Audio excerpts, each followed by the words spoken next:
의원님 안녕하십니까? 박정호입니다. 그래요. 네, 합시다. 네, 네. 지금 저희 시청자분들이 기다리고 계셨는데요. 네, 의원님 이제 공식 선거운동이 시작이 됐습니다. 네네. 분위기 좀 어떤가요, 의원님? 분위기는 냉랭해요. 냉랭해요. 네, 이 비호감의 프레임을 네. 보수 언론이 음, 국민들의 정치 불신과 아하, 무관심, 혐오, 네. 그런 걸 제 의도하고 있지 않겠습니까? 그리고 이 음, 코로나 시국이 더욱더 이런 정치 무관심, 정치 네. 불신을 아하, 부채질하고 있는데요. 예, 특히 이제 요새 오늘 3일째인데 네. 뭐 굉장히 날씨가 추워요.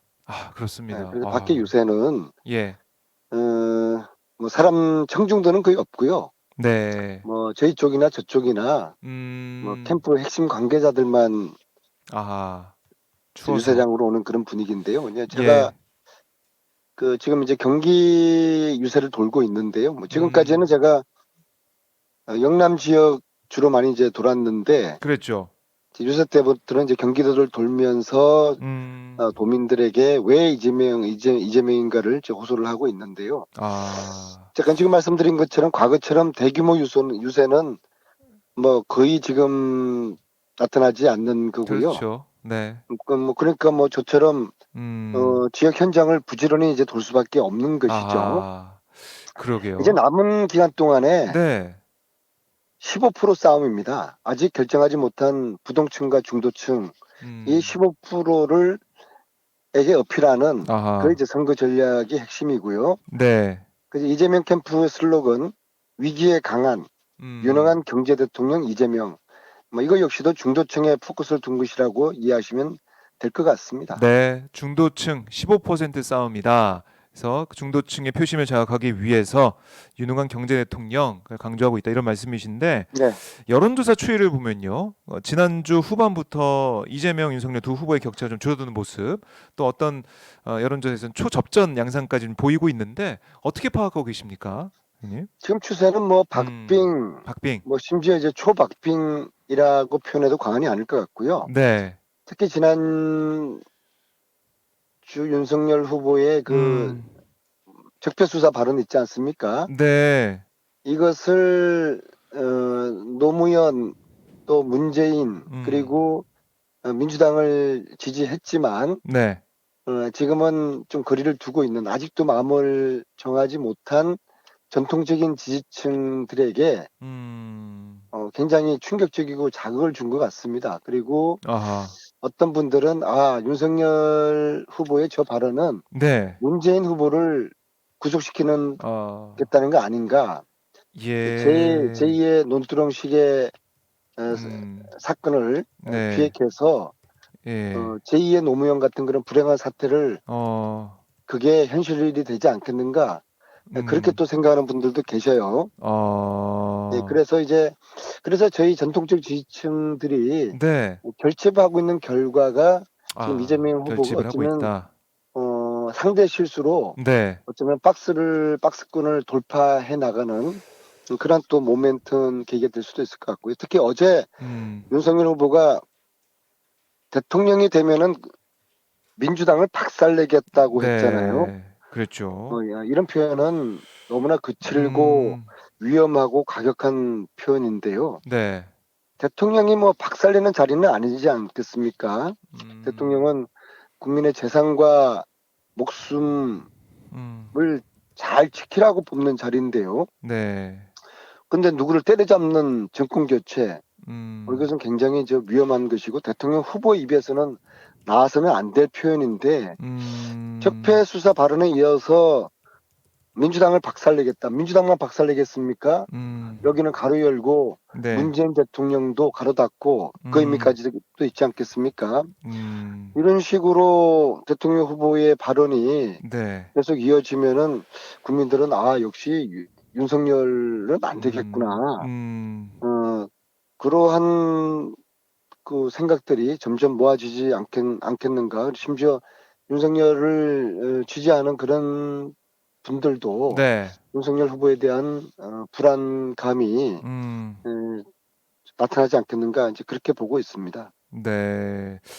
이 윤석열 후보 같은 경우는 어제 이제 정치 보복 이 발언, 이 관련 발언이 나가면서 이른바 이제 중도층의 이탈이 염려되는 것 같아요. 그래서 어제 계속 정치 보복 한다는 얘기가 아니라 부정부패가 있으면은 다 이걸 수사하고 이걸 다 이제 깨끗하게 하겠다. 그리고 제가 대통령이 되면 저를 도왔던 사람, 저와 가까웠던 사람 측근을 막론하고 부패에 연루되면 단호하게 벌 주고 처벌하겠다.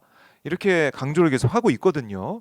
이런 메시지는 어떻게 보세요? 제가 듣기로는 네, 보복하지 않겠다는 윤석열 후보의 말씀은 네. 정치 보복 반드시 하겠다로 저는 읽혀졌는데요. 네. 그래요? 네. 그래서 어차피 윤석열 후보는 대통령 출마한 그 명분 자체가 네. 정권을 심판하겠다는 거 아니겠어요? 그 심판의 의미 음, 속에는 우리가 적폐 정권을 심판했던 국민들이 심판했던 거하고는 또 다른 차원이지 않겠습니까? 네. 촛불 정권이 적폐 수사를 했던 게 그게 정치 보복이라고 보는 국민들이 있을까요? 그런 촛불 음, 정신을 담아서 과거의 불의한 시대를 마감을 하는 그러한 과정으로서 적폐 청산을 우리가 했던 거 아니겠습니까? 오히려 그 적폐 네. 청산이 제대로 안 돼서 미흡해서 음, 검찰 개혁도 미진했고 언론 네. 개혁도 그 손대다가 멈추지 않았습니까? 네. 그래서 과거에 잘못된 거는 바로 잡아야 되는 것이죠. 그리고 이것은 음, 정치 보복하고는 차원이 틀린 거 아니겠습니까? 어, 문재인 대통령이 뭘 잘못했다고 심판을 하겠다는 것입니까? 네. 그러니까 지난주에 저희 이제 방송 인터뷰에서 이제 대선 레이스에 이제 폭탄이 떨어졌다 뭐 이렇게까지 말할 정도로 이른바 이 정치 보복 발언에 대한 파장 이거 좀 주시하는 말씀을 주셨었는데 이 파장이 계속 좀 이어질까요? 어떻게 좀 예상하십니까? 근데 윤석열의 적폐 수사 발언은 네. 꽤 이어질 거라고 예상을 했는데요. 어, 단일화 이슈에 어느 정도 좀 묻힌 감이 있어요. 네. 단일화 이슈. 그러나 네. 전통적 민주당 지지자들, 친노 음, 친문 지지자들은 윤석열의 적폐 수사 그 발언을 네. 잊지 않고 가슴속에 지금 담고 있습니다. 어, 저자가 되면은 네. 어, 나라가 사단이 나겠구나. 음, 논두렁식의 제2의 논두렁식의 그런 사단이 나겠구나. 예, 예. 그렇게 해서 점점점 저희들 지지층이 음, 결집하는 그런 효과가 있지 음, 않을까 그렇게 보고 있습니다. 네. 저는 어제 이제 송파 그 이재명 네. 후보 유세 현장에 가서 생중계를 했었는데 거기 나온 시민분들이 밤에 잠이 안 온다 뭐 이런 말씀도 하시더라고요. 이런 윤석열 후보의 발언 때문에. 그렇죠. 그게 뭐 그렇게 되면은 문재인 대통령만 온전하겠습니까? 어, 이재명 후보 역시 네. 자유로울 수 있을까요? 음, 저같이 그 뭐 촛불 네. 그 혁명에 앞장섰던 그런 정치인들, 아, 또 민주당 내에서 네. 기득권과 아주 음, 맞섰던 음, 그리고 뭐 개혁에 앞장섰던 그런 분들 네. 어, 가만두겠습니까? 아, 사실 정성호 의원님도 그러시더라고요. 아니 네. 난 윤석열 대통령 되면은 음, 감옥 갈 것 같아. 사실 저도 그런 두려움이 있어요. 음, 근데 이게 이제 검찰공화국 시대가 이제 되는 것인데요. 네. 뭐 국민들인들 온전하겠습니까? 음, 그리고 이제 윤석열 후보가 에, 발톱을 또 드러내지 않았습니까? 네. 검찰권을 강화하겠다는 그러게요. 그런 이야기. 수사지휘권 예, 폐지하고 검찰 예, 예산권 독립하겠다 이렇게 얘기하고 있는데 예. 이런 것도 어떻게 보면 이게 검찰의 독립성과 공정성을 담보하는 조치다라고 윤석열 후보는 이 내용을 발표하면서 강조를 했는데 의원님은 어떻게 보셨어요, 이 발언은? 평생을 검사 생활을 해온 음, 또 세상의 중심에 검사가 있다는 검찰이 있다는 네. 윤석열 후보의 발톱을 드러낸 발언이라고 보고요. 어, 이건 뭐 검찰공화국을 만들겠다고 공약한 어, 것이죠. 네, 법무부 장관의 지휘권 폐지하는 거 네, 이거요. 법무부 장관의 지휘권은 검찰에 대한 최소한의 민주적인 통제이거든요. 음, 이것을 폐지하는 것은 국방부 장관이 네. 군 국방부 장관이 가지고 있는 군 지휘권을 폐지하는 것과 어. 똑같은 그런 논리예요. 그리고 음. 검찰 예산 편성권을 네. 뭐라 그랬죠? 이것을 네. 이거는 그러니까 검찰총장에게 네. 예산 예산 편성권. 편성권을 네. 부여하겠다고 했잖아요. 그렇습니다. 이것도 굉장히 그 위험한 발상입니다. 이게 음. 검찰 예산 편성에서 법무부를 패싱하겠다는 거거든요. 아. 검찰권을 신성 불가침 영역으로 만들겠다는 검찰 음. 구태타적인 그런 발언이라고 생각을 하고요. 네. 그래서 지금 그동안 이제 우려했던 막연히 윤석열 후보가 대통령 되면은 음. 검찰공학이 되지 않겠는가 네네. 그런 좀 레토릭 같은 그런 주장들이 있었는데요. 음. 그 우려가 현실로 나타날 수가 있다. 그것이 네. 어제 윤석열 후보가 말한 두 가지 발언, 음. 어, 법무부 장관 수사지휘권 폐지, 네. 검찰총장의 예산 편성권 부여 음. 이것을 통해서 검찰공화국 공약을 한 것이라고 저는 봅니다. 네. 이 저희 이제 오마이뉴스 어제 이제 보도도 있었지만 이게 이런 거예요. 그러니까 2020년에 있었던 MBC의 검언유착 의혹 보도 기억하실 겁니다. 네, 네, 이동재 전 채널A 기자 그다음에 한동훈 검사 관련해서 의혹이 불거졌고 뭐 이철 대표 취재하는 과정에서 한동훈 검사 개입을 했느냐, 네, 검찰과 언론이 유착했느냐 이런 의혹이 되고 있고 재판도 진행 중인데 이게 윤석열 후보가 이제 검찰총장이던 시절인데 한동훈 이동재 녹음 파일에 대해서 이걸 기자에게 당시 채널A 기자에게 물어본 정황이 카톡 메시지를 통해서 정황이 좀 드러나고 있는 상황이거든요. 윤석열 총장은 여기에 대해서 이 사안에서 자기는 관련 없다라고 얘기를 계속 해 왔는데 이걸 기자한테 물어봤다? 이런 정황이 나왔다? 이건 좀 어떻게 볼 수가 있을까요? 윤석열 총장은 불리한 것에 대해서는 네, 꼬리 자르기 하는 것에 굉장히 능한 것 같아요. 그리고 지금 말씀하신 그 한모 검사라는 그분 있잖아요. 네, 그분 행태는 굉장히 그 공무원의 신분을 넘어선 음, 일탈적인 그러한 모습을 여러 차례 보여주는데요. 네, 자, 그분이 가지고 있던 핸드폰이 압수당했어요. 네, 비밀번호를 해제를 해야 됩니다. 수사에 음, 필요해야 됩니다.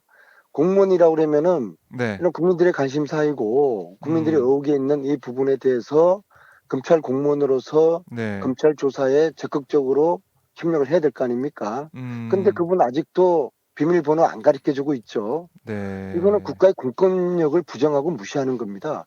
저는 아, 이런 분이 아직도 네, 검찰에 남아 있다는 게 음, 저는 이해할 수가 없어요. 그리고 아마도 윤석열 후보가 적폐수사 운운하면서 네, 그리고 그날 그 문제의 한동훈 그 검사를 마치 그 독립운동가에 비유를 했지 않았습니까? 음, 그리고 아마 그분을 머리에 검찰총장이라든지 네, 자기가 대통령 되면은 굉장히 그 한동훈을 통해서 음, 적폐수사를 하겠다는 그러한 의지가 분명히 있는 것 같아요. 네, 그러니까 이미 이제 이런 것들이 음, 적폐수사 발언이라든지 네, 그다음에 민주당을 부시겠다는 그런 박살내겠다는 이제 그런 발언 네, 그리고 어제 어떤 검찰공화국을 선언한 듯한 그런 발언은 네, 이게 왜 이런 발언이 나올까? 음,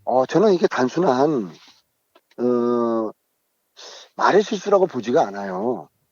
실수가 아니고, 후보가 자기가 대통령 다 된 걸로 착각하고 음, 자만을 하는 거예요. 아, 자만을 하니까 감춰져 있던 속내가 나오고 어, 숨겼던 발톱이 드러나게 되는 거거든요. 아마 본인도 네, 아차 싶었을 거예요. 어, 근데 이제 자만을 하게 되면은 실수하게 돼요. 근데 음, 선거라는 게 네, 이런 초박빙 선거일수록 네, 자만하는 후보가 이긴 선거가 아, 유사일이 없습니다.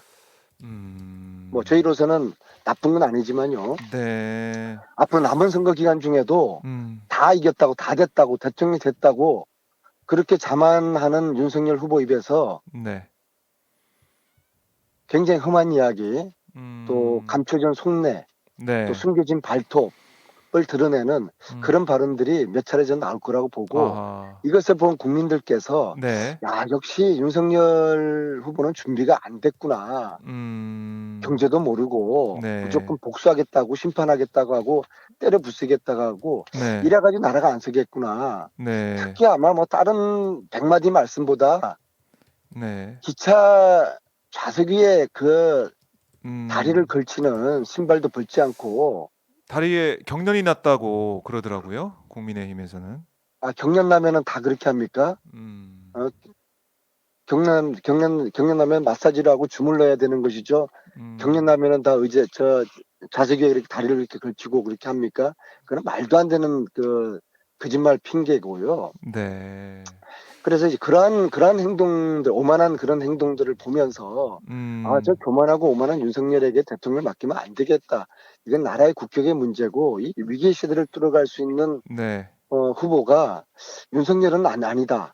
음. 그래서 이재명 후보에게 네. 마음을 돌리고 아하. 윤석열 후보보다는 이재명을 선택해 주실 거라고 믿습니다. 네. 아무래도 이 안민석 의원께서는 이 체육 몸을 또 이제 풀고 잘 쓰는 거 이것도 잘 아시기 때문에 아마 그 다리 경련 해명을 보면서 더욱더 저거 이제 해명이 이상한데라는 생각을 하셨을 것 같다는 생각도 아니, 드네요. 그러니까 경련이 났다는 게 쥐가 났다는 거 네, 네. 아니겠습니까? 쥐난 아, 사람이 그렇게 뭐 태연하게 이야기를 그렇게 아, 합니까? 그게 이제 정말 그럼 정말 이렇게 국민들이 음, 바보가 아니잖아요. 네, 그냥 간단하게 아니 내가 음, 실수했다 잘못했다 네, 앞으로 그런 일 네. 없을 것이다 그렇게 아, 한마디 하면 될 것 같다가 음, 그런 식으로 말도 안 되는 해명을 하면은 네. 국민들이 짜증나죠. 그렇게 보고 계시는군요. 자, 저희 바쁘시니까 이제 마지막으로 한 말씀만 듣고 마무리 좀 해볼게요. 이제 선거까지 20일 남았습니다. 뭐 경기 지역에서 특히 또 열심히 선거 유세하실 것 같은데요. 어떤 메시지를 좀 강조하실지 저희 이제 이 전국에서 전 세계에서 저희 방송을 보고 계신데 아마 안민석 의원의 선거 전략 이것도 좀 궁금하실 것 같아요. 한 말씀 끝으로 좀 해주시죠. 이게 나라가 어렵습니다. 팬데믹 위기가 우리 서민 경제를 힘들게 하고 있습니다. 이 위기 시대에 유능한 후보 누구인지 잘 살펴봐 주시고요. 무능한 후보 뽑아서는 안 되지 않겠습니까? 음, 도지사 경력, 시장 경력을 통해서 일을 해봤고 성과를 내었던 이재명 후보, 유능한 후보 선택을 부탁드리겠습니다. 네. 알겠습니다. 안민석 의원님 말씀 잘 들었고요. 저희가 다음 주가 되면 이제 정말 선거가 한 2주밖에 안 남겠네요. 네, 다음 주에 또 1주 동안의 상황 좀 정리해서 말씀을 들어보도록 네, 하겠습니다. 끝까지 겸손하게 열심히 뛰겠습니다. 네, 의원님 말씀 잘 들었습니다. 네, 고맙습니다. 네. 지금까지 안민석 민주당 의원과 말씀을 나눠봤습니다.